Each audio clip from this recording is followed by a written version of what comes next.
Hello students, welcome to your channel Forever Concept Classes, concepts that last forever.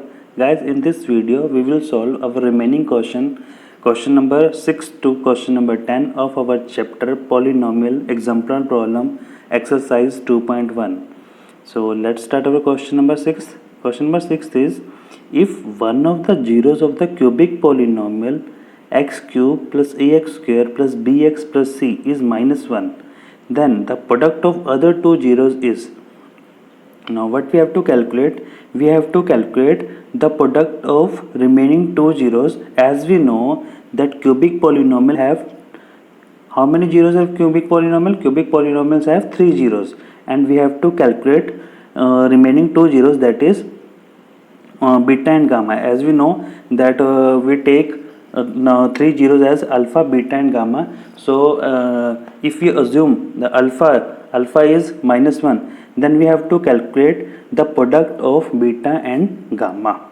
Okay, so now let's see how we will calculate it. Now guys, see, let me explain you in Hindi. जो हमें polynomial given है यहाँ पर, that is x cube plus A x square plus b x plus c. अब आपको पता है जो क्यूबिक पोलिनोमियल होती है उसकी हमारे पास जीरोस कितनी होती है? 3 जीरोस होती है.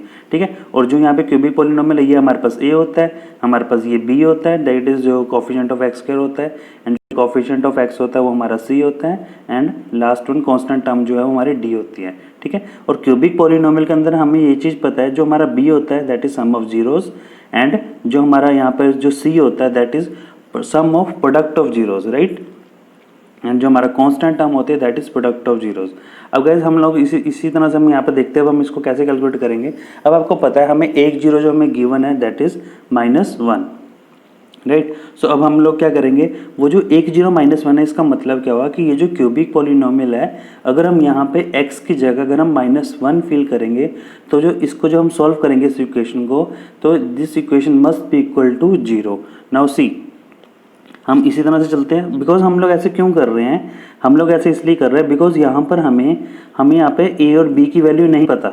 ठीक है. सो हम लोग यहाँ पर जब हम इसको ऐसे करेंगे तो यहाँ पे हमारे पास a b c हम लोगों ने वो चीज़ भी कैलकुलेट करनी है, उससे हमें हेल्प हो जाएगी आगे हमारे पास प्रोडक्ट ऑफ जीरोस कैलकुलेट करने में. ठीक है. सो हम लोग यहाँ पे चलते हैं. ठीक है. देखो कैसे कैसे करेंगे. नाउ अब हम क्या करेंगे, यहाँ पे x की जगह हम यहाँ पे 1 फिल करेंगे. ठीक है. सो जब हमने इसको सॉल्व करा तो ये जो इक्वेशन होगी that this equation must be equal to 0. तो जब हम इसको सॉल्व करेंगे, नाउ माइनस 1 का क्यूब माइनस 1. ठीक है. तो a माइनस 1 का स्क्वायर करेंगे तो ये पॉजिटिव हो जाएगा. ठीक है. b इंटू माइनस 1 करेंगे this negative b, and then c is equal to 0. अब जब हम इसको सॉल्व करेंगे तो ये हमारे पास क्या होगा, दिस इज, हम c को इस तरफ रखेंगे और जो हमारे पास ये जो टर्म होगी जो इधर माइनस की है वो इक्वल टू के सामने जाके पॉजिटिव हो जाएगी. तो माइनस 1 और माइनस 1 जो इस तरह आ गया पॉजिटिव 1 हो जाएगा, एंड प्लस का जो पॉजिटिव a है वो हमारे पास यहाँ नेगेटिव a हो गया, और जो नेगेटिव b है वो हमारे पास यहाँ पे पॉजिटिव होगा. तो यहाँ से हमारे पास क्या आएगी, c की वैल्यू होगी. अब आप लोगों को मैं यहाँ पे समझाऊंगा कि हमने इसको c के इक्वल क्यों लिया है. अभी अब यहाँ पे एक बार आप देख लीजिए, इसको हमने c के इक्वल ले लिया बिकॉज अभी हम आगे चलेंगे जब आपको पता लगेगा. देखो नाउ सी, अब हम क्या करेंगे, alpha into beta into gamma. अब आपको पता है प्रोडक्ट ऑफ जीरोस में उसने कैलकुलेट करने के बोला था. अब हमें पता है वहाँ पर एक जीरो जो थी अल्फा जो थी हमने वो माइनस 1 हमें गिवन है. सो हमने बीटा और गामा को ही बेसिकली कैलकुलेट करना है. इस वजह से हमने इसको product of other two zeros के इक्वल में ले जाएंगे. तो प्रोडक्ट ऑफ दो आपको पता है जो प्रोडक्ट ऑफ जीरोस होता है वो किसके इक्वल होता है, that is constant term, that is minus constant term upon coefficient of x cube, right. So हम लोग यहाँ पे क्या करेंगे, यहाँ पे जो हमारे पास d है इस इक्वेशन के अंदर. ठीक है. नाउ सी, हमारे पास जो d था इस क्वेश्चन के अंदर हमारे पास d क्या था, सी, हमारे पास d जो है वो पॉजिटिव c है. ठीक है.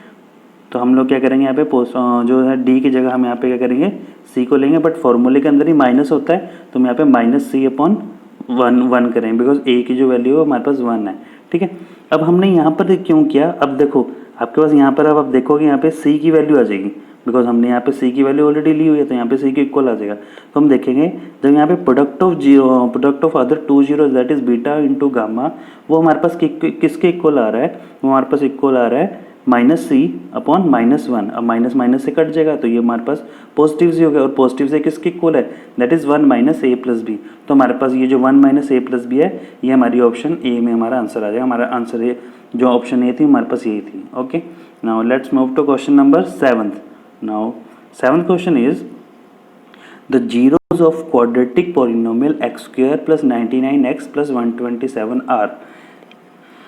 Both positive both negative, one negative one positive one negative, both are equal. Now see, अब हमें क्वेश्चन में क्या गिवन है, अब आपको पता है ये जो हमारे पास जीरोज हैं, जो भी क्वाड्रेटिक पॉलिनोमियल उसमें दो जीरोज होती हैं, और यहाँ पे आप देखो बी के आगे क्या है पॉजिटिव और सी के आगे क्या है पॉजिटिव है। अगर आपको अब आपको ये चीज़ क्लियर है कि हमारे पास जो सम ऑफ जीरोज होता है this is sum of zeros, और जो सम ऑफ जीरोज होता है यहाँ पे हमारे पास क्या पॉजिटिव है। अगर ये पॉजिटिव है इट मीन्स जब हम सम ऑफ जीरोज करेंगे तो उसका जो जीरोज का जो सम होगा दैट मस्ट बी नेगेटिव, तभी वो नेगेटिव से नेगेटिव जो है वो कट होगा। ठीक है, नाउ सी, अब हम इसको एक्सप्लेन करते हैं। ठीक है, आपको अभी समझ आएगा जो मैंने बोला, अगर समझ नहीं आया तो अभी मैं इसको अभी एक्सप्लेन कर रहा हूँ। X square plus 99x plus 127, 99 क्या सम ऑफ जीरोज एंड 127 क्या product of zeros. Now see, हम लोगों को पता है जो सम ऑफ जीरोज होता है वो किसके इक्वल होता है माइनस बी बाई ए। ठीक है, सो माइनस बी बाई ए जो है ये यहाँ पर क्या आना चाहिए, मीन्स यहाँ पे बी जो है वो हमारा पॉजिटिव होना चाहिए। तो बी पॉजिटिव तभी होगा अगर सम ऑफ जीरोज जो है वो क्या होगा नेगेटिव होगा, बिकॉज फिर नेगेटिव से नेगेटिव कट जाएगा और जो बी है वो हमारे पास पॉजिटिव आ जाएगा। बी और ए दोनों पॉजिटिव आएंगे, ठीक है, तभी बी और ए पॉजिटिव आएंगे। ठीक है, सो हम लोग यहाँ पे वही चीज़ करेंगे। ठीक है, alpha plus beta is equal to minus B by A, so sum of zeros must be negative so that हमारा जो बी है वो पॉजिटिव 19 आएगा, तभी ये होगा। ठीक है, इट मीन्स कि ये सम ऑफ जीरोज नेगेटिव। अब नेगेटिव कैसे हो सकता है, अब आपको पता है, अब नेगेटिव कैसे आएगा, अब आप नाउ सी, नेगेटिव हमारे पास कैसे आएगा या तो अल्फा और बीटा दोनों में से एक जो टर्म है वो नेगेटिव होगी। अगर एक टर्म नेगेटिव है, जैसे मान लीजिए बीटा नेगेटिव है, अगर ये बड़ी टर्म है, ठीक है, जैसे अल्फा छोटी और बीटा की जो नेगेटिव टर्म है वो बड़ी है, तो अब भी हमारे पास जो इसका सम करेंगे वो नेगेटिव में आ जाएगा। ठीक है, या फिर दोनों की दोनों ही नेगेटिव हैं। ठीक है, तो दोनों की दोनों अगर नेगेटिव हैं तब भी जब इनका सम करेंगे तो नेगेटिव, जैसे -2 -3 तो -5 आ जाएगा। ठीक है, यहाँ पर अगर हम करें -2 -3 तो यहाँ पे -1 आ जाएगा। ठीक है, तो मीन माइनस में ही चाहिए हमें सम ऑफ जीरो, तो या तो ऐसे पॉसिबल है या फिर ऐसे पॉसिबल है। ठीक है, तो हम लोगों ने सम में तो देख लिया कि ये दोनों चीज़ें दोनों कंडीशन लग सकती है कि एक अल्फा पॉजिटिव हो, अगर मीन्स एक पॉजिटिव एक नेगेटिव हो, या दोनों नेगेटिव हो, तब भी यहाँ पे जो सम है वो नेगेटिव आ जाएगा। ठीक है, जो हमें चाहिए। बट नेक्स्ट हमें क्या चाहिए, अब हमें प्रोडक्ट, हमें आपको पता है क्वेश्चन के अंदर हमें प्रोडक्ट भी कैसा गिवन था, प्रोडक्ट हमें पॉजिटिव गिवन था। सी, हमें 127 जो था product of zeros that is positive, तो पॉजिटिव कब आएगा, अगर नाउ सी, अगर हम यहाँ पे फिर से कंडीशन लगाएं, अगर एक जीरो जो है पॉजिटिव और दूसरी नेगेटिव है, अगर इनका प्रोडक्ट करेंगे तो जो प्रोडक्ट आएगा वो नेगेटिव आएगा ना, बट हमें प्रोडक्ट कैसा चाहिए, हमें पॉजिटिव चाहिए, तो यहाँ पे ये कंडीशन नहीं लगेगी, इट मीन्स ये वाली तो फेल होगी। अब सेकंड कंडीशन पे आते हैं। अब अगर दोनों ही नेगेटिव हैं, अगर दोनों जीरोज नेगेटिव हैं तो उसका प्रोडक्ट क्या आएगा पॉजिटिव, और अगर दोनों जीरोज नेगेटिव हैं तो उनका सम क्या आएगा नेगेटिव, और हमें सम नेगेटिव ही चाहिए था और जो प्रोडक्ट है वो पॉजिटिव चाहिए। क्लियर है, सो हम लोग बोलेंगे हमारा आंसर क्या होगा, when both of the zeros are negative, so our answer is option B, both zeros are negative. Clear है, ओके गाइज, इस चीज़ अब PDF फाइल के लिए आप लोग कमेंट सेक्शन में आप लोग मेंशन करना, अगर आपको PDF फाइल चाहिए होगी तो मेरा फेसबुक पर पेज है, मैं वहाँ पर आप लोगों के लिए इसकी PDF जो है वो शेयर कर दूँगा। Okay, now let's move to question number 8। Question number 8 is the zeros of quadratic polynomial x square plus kx plus k where k is not equal to zero.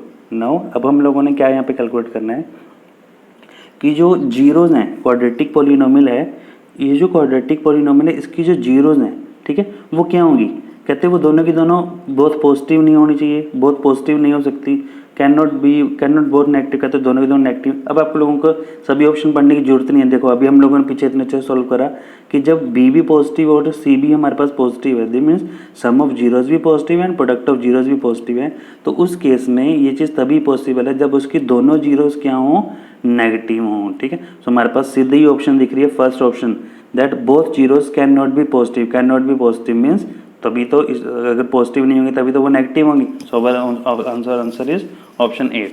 ठीक है, सो जो हम ये अभी हम लोगों ने ये चीज़ पीछे सॉल्व भी करी है क्वेश्चन नंबर 7 में। Okay, now so next question is question number 9। If the zeros of quadratic polynomial ax square plus bx plus c where c is not equal to zero are equal. Now guys, अब यहाँ पर जो यहाँ पर बात आ रही है, ठीक है, वो बात आ रही है where both zeros are equal, ठीक है। क्वाड्रेटिक पॉलिनोमियल है, आपको पता है क्वाड्रेटिक पॉलिनोमियल में दोनों जीरोज होती हैं, दो जीरोज होती हैं, और अगर दोनों की दोनों जीरोज अगर इक्वल हो रही हैं तो इसका मतलब क्या हुआ, इसका मतलब ये हुआ कि दोनों जीरो सेम है। लाइक अगर एक जीरो टू है तो सेकंड जीरो भी टू आ रही है, ठीक है। तो इस केस में क्या होता है, इस केस के अंदर हमारे पास जो इसको सॉल्व करने के लिए जो हमारे पास होता है, यहाँ पे जो प्रूव्ड है, जो फैक्ट है, that is B square minus 4ac equal to zero होता है, ठीक है। सो हम लोग वैसे चलेंगे, ठीक है। फॉर इक्वल रूट्स या और for equal zeros B square minus 4ac is equal to zero, और हम इसको ऐसे भी लिख सकते हैं, और we can write it in the form of B square is equal to 4ac, ठीक है। अब अगर B square is equal to 4ac, it simply means कि बी स्क्वायर जो होगा अगर वो पॉजिटिव है तो 4ac भी पॉजिटिव चाहिए। अब 4ac पॉजिटिव तभी आएगा अगर a और c के दोनों के जो साइन होंगे वो क्या होंगे, सेम होंगे। देखो अगर दोनों के साइन नेगेटिव हैं तब भी जो 4ac वो पॉजिटिव आ जाएगा, नेगेटिव इंटू नेगेटिव पॉजिटिव हो जाएगा, ठीक है। या फिर दोनों के साइन पॉजिटिव है तो पॉजिटिव हो तो चाहिए पॉजिटिव हमें, ठीक है। सो हमारा आंसर क्या आ जाएगा, c and a have same sign, ठीक है। सो हमारा आंसर जो होगा दैट दोनों के दोनों जो हैं product of a and c must be positive, that is a and b must have the same sign either positive और negative. Okay, now let's move to question number 10. This is our last question. If one of the zeros of the quadratic polynomial of the form x square plus ax plus b is the negative of the other, then it has no linear term and the constant term is negative, has no linear term and the constant term is positive. Now guys, बाकी question options पढ़ने से पहले मैं आप लोगों को पहले question समझाता हूँ क्या क्वेश्चन है। आप लोगों को पता है लीनियर टर्म किसको बोलते हैं, this is our linear term and this is our constant term, right. अब आपको पता है, अब इस क्वेश्चन में उसने क्या बोला है, if one of the zeros of quadratic polynomial of the form, ये क्वाड्रेटिक पॉलिनोमियल है, ठीक है, और वो कह रहे हैं एक जो जीरो है वो दूसरी जीरो की नेगेटिव है। इट सिंपली मीन्स, इसका मतलब क्या हुआ, अगर एक जीरो दूसरी जीरो की नेगेटिव है, इसका मतलब हुआ अगर एक जीरो अल्फा है तो दूसरी जीरो नेगेटिव अल्फा होगी। ये चीज़ क्लियर है, ठीक है। सो अब हम लोग इसी तरह से भी इस क्वेश्चन के अंदर पुट करके देखते हैं, ठीक है। Now see this is our polynomial P x x square plus A x plus B, और हमने इसकी जो जीरो से अल्फा बीटा ले लिया, ठीक है। अगर अल्फा बीटा है, ठीक है, then beta is equal to minus alpha, ठीक है। ये चीज़ क्लियर है आपको, जो हमारी बीटा है मीन्स अगर एक जीरो अल्फा है तो देन सेकंड जो जीरो होगी वो क्या होगा हमारे पास, सेकंड जीरो जो होगी, अगर एक अल्फा है तो सेकंड जीरो जो बीटा होगी वो हमारी नेगेटिव अल्फा होगी, ठीक है। अब हम लोग चलते हैं सम ऑफ जीरोस पे। अब sum of zeros equal to minus B by a होता है, तो यहाँ पे सम ऑफ जीरोस क्या हो जाएगा, अल्फा माइनस अल्फा, बिकॉज एक नेगेटिव है। So alpha minus alpha is equal to minus B by a, और यहाँ पे बी हमारे पास क्या है, बी हमारे पास पॉजिटिव है, तो बी हमारे पास पॉजिटिव है, ठीक है। तो हमारे यहाँ पे ए माइनस ए बाई 1 आ जाएगा, बिकॉज बाहर माइनस का साइन आएगा। तो यहाँ पे अगर इसको जब हम सॉल्व करेंगे तो अल्फा माइनस अल्फा ये तो कट गया, ये तो जीरो हो गया, ठीक है। सो हमारे पास यहाँ पे अल्फा की वैल्यू ए की वैल्यू क्या आएगी हमारे पास, यहाँ पे देखो हमारे पास ए की वैल्यू जो है वो जीरो आ रही है। तो यहाँ पे अगर ए की वैल्यू जीरो, तो आपको यहाँ से एक चीज़ क्लियर होगी कि यहाँ पे हमारे पास इस केस में जब एक जीरो नेगेटिव और दूसरी जीरो जो है पॉजिटिव है और सेम है, ठीक है, तो उस केस में क्या होगा, जो हमारी लीनियर टर्म होगी वो क्या हो जाएगी, होगी ही नहीं, लीनियर टर्म जो है वो जीरो हो जाएगी। ये चीज़ क्लियर है। अब हम बात करते हैं बी के लिए, अब हमने बी के लिए देखना है, बिकॉज उसने हमें दोनों चीज़ों के लिए पूछा हुआ है, ठीक है।